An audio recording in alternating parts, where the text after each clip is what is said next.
je sais pas de nombre, plus que 50 même, des carnets comme ça, avec des messages, plus de 50 même, et je continue à écrire tous les jours.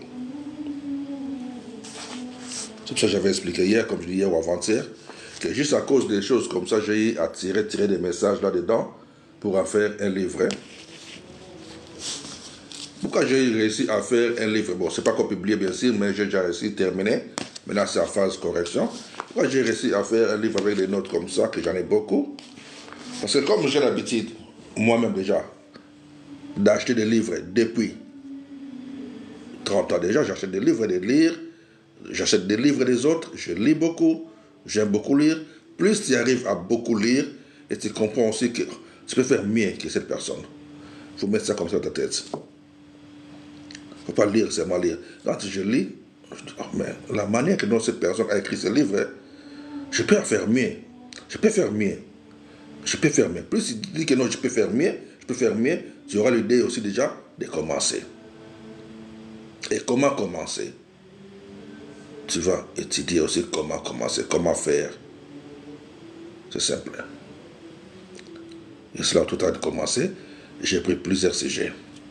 Je l'ai développé. Ok. Lorsque maintenant je lisais disons de d'autres livres, ou je lis souvent de plusieurs livres, tu peux lire des chapitres. Prenez même la Bible. Lorsque nous lisons la Bible, on nous a rassemblé 66 livres dedans. Dans ces 66 livres-là, vous voyez les livres qui prennent des fois 20 pages.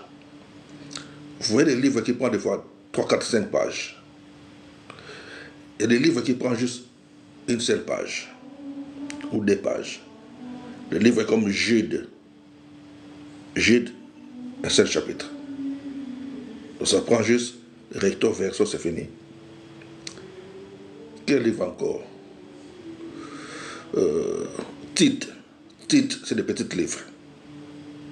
Oui, c'est comme ça. Lorsque les gens commencent à penser comme ça, mais si on a mis cette petite page-là des livres de Jude dans la Bible, donc ça constitue toute une partie de la Bible, et ça fait partie de la Bible, le livre de Jude. Vous comprenez? Donc c'est tout un livre. Donc c'est un livre, le livre de Jude, ou l'épître de Jude. Donc toi aussi tu peux écrire, ne fût-ce que comme Jude. Toi aussi tu peux écrire, ne fût-ce que comme Tite. Oui, c'est comme ça. Et lorsque vous allez aussi dans des bibliothèques, ou dans des magasins, je peux dire, pour acheter des livres, vous allez voir, il y a des gros livres, des petits livres, il y a toutes les dimensions. Des LDP, livres de poche, où on met dans des poches, tout ça, des petits livres, j'en ai beaucoup ici. Qui coûtent des fois dans les magasins, ça coûte des fois 3 euros, 2,50 €, 5 € même. Pourquoi? Parce que c'est juste un petit livre. Mais c'est quelqu'un qui a écrit ça. Il a mis ses idées dans ces papiers-là. C'est ça, c'est simple. Ce n'est pas seulement que l'on peut écrire un livre, il faut écrire de 200 pages, 300 pages. Non. Non, ce n'est pas ça. Il faut juste savoir comment développer l'idée que tu écris.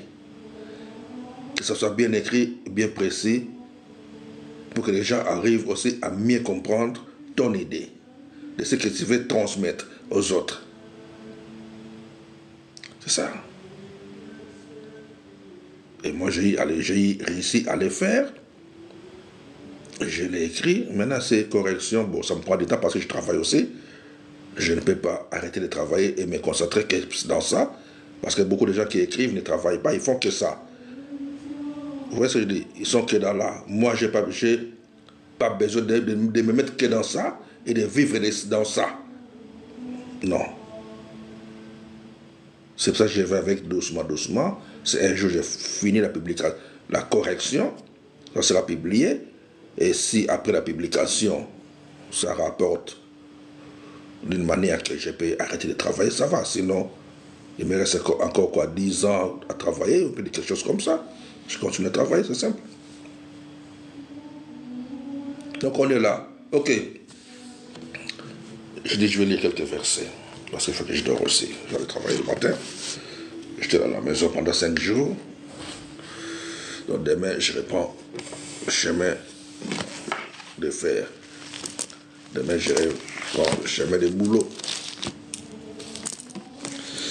Ok, guys. On va lire quoi comme verset? On va aller toujours dans le même sens.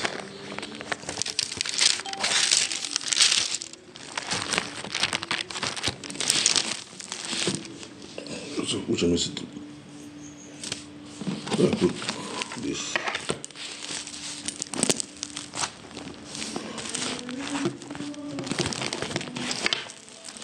Oh, j'ai mis cet autre téléphone-là, je ne sais même pas où j'ai placé ça. Ça c'est one. Et ici, deuxième téléphone, je ne le vois pas. Je les ai mis.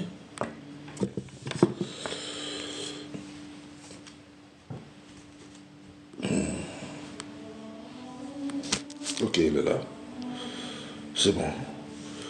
J'ai des appareils, il y en a un là, un autre là, donc l'autre je ne le voyais pas. Donc je le mets là. Ça, je vais tapoter avec la fondation. Ok. Ça, c'est quoi qui est écrit ici. J'ai des notes partout.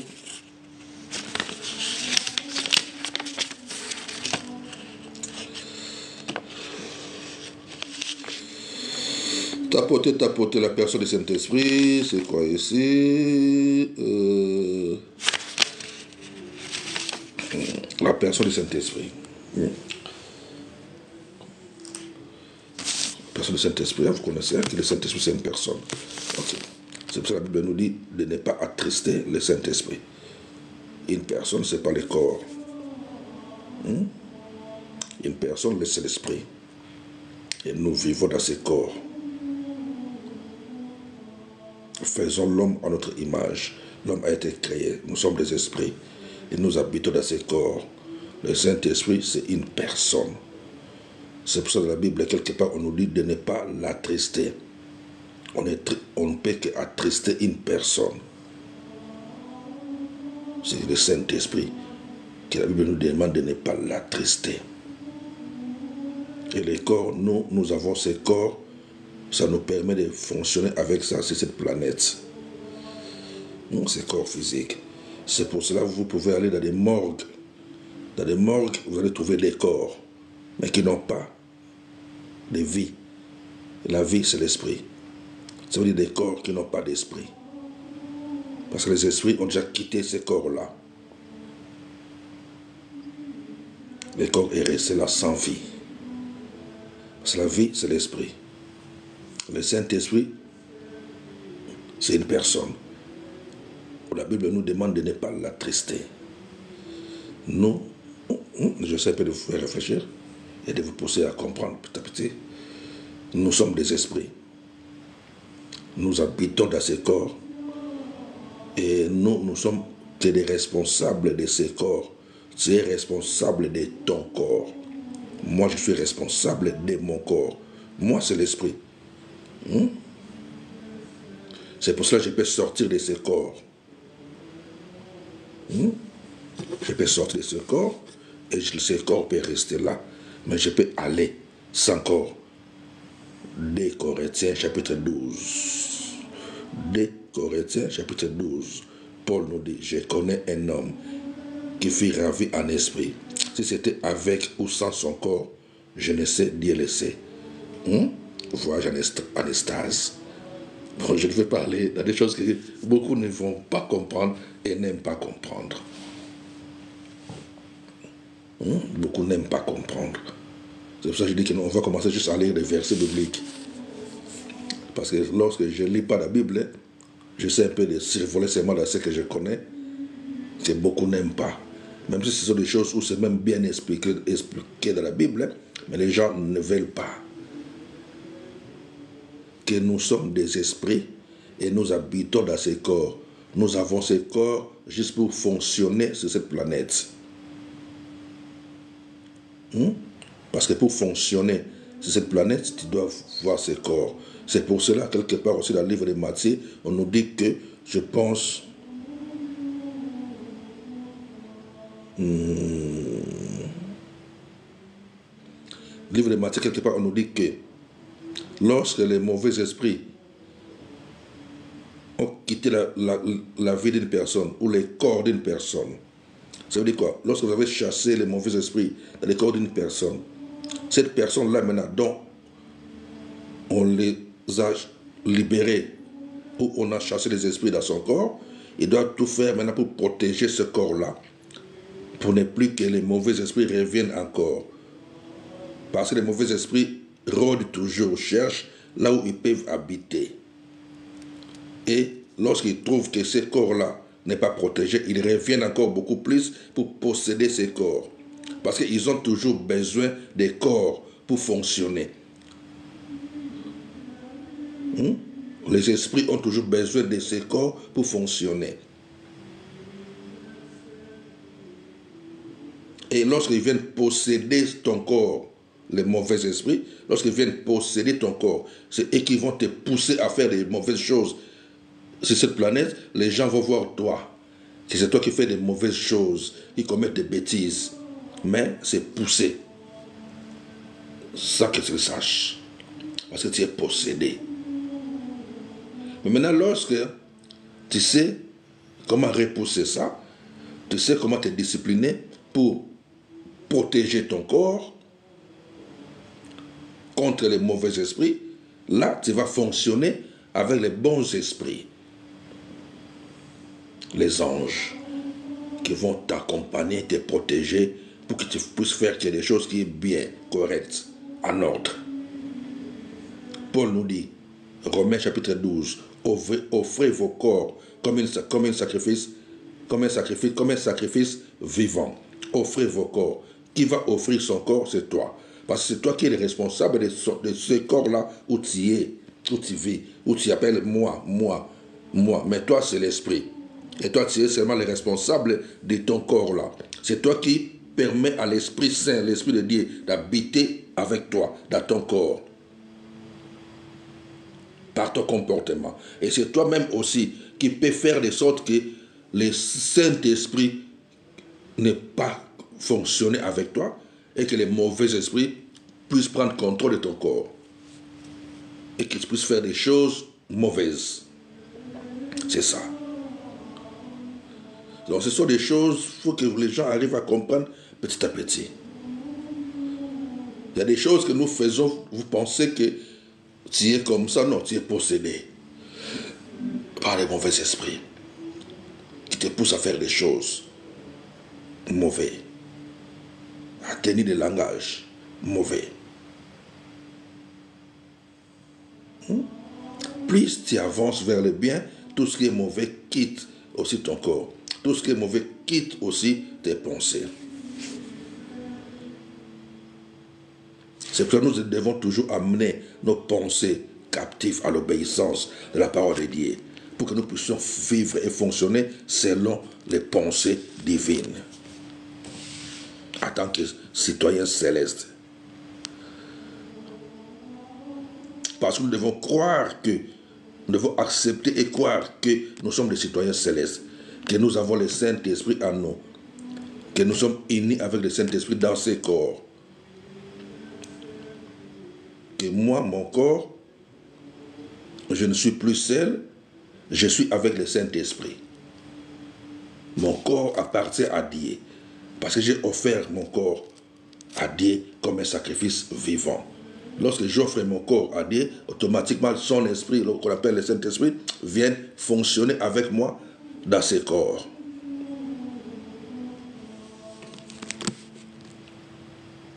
Et lorsqu'il vient fonctionner avec moi dans ces corps, dans mon corps, c'est lui qui prend le devant. Il prend le devant comment? Si je continue à faire toujours ce qui est bien, il sera mon guide. Si je continue à faire toujours ce qui est bien, ce qui est pour la gloire de Dieu, c'est faire le bien toujours. C'est comme ça fonctionne. Et il sera ton guide. Il t'orientera dans des directions qu'il faut suivre. Il ramènera devant toi les choses que tu veux. Il va aplanir tes chemins. C'est comme ça. L'ange de l'Éternel campe tout autour de ceux qui craignent l'Éternel. Donc les anges sont là pour aplanir tes chemins. Ils préparent des chemins pour toi. Pourquoi? Parce que ton cœur est bien.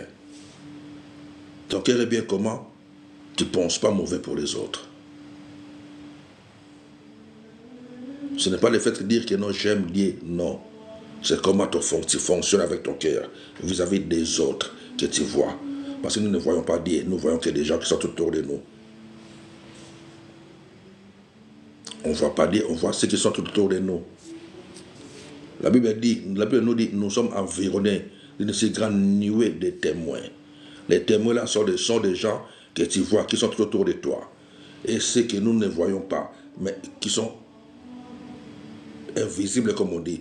Pourquoi invisibles? Parce que ce sont des esprits qui n'ont pas ce corps, mais qui nous voient. Ils sont là, ils nous voient, des myriades et des myriades. Ils savent distinguer, ils savent aussi voir si toi tu es dans les bons ou dans les mauvais. C'est pour ça que nous sommes environnés d'une si grande nuée de témoins. Plus tu te comportes comme un enfant de Dieu, tu seras accompagné par les bons anges, comme on dit.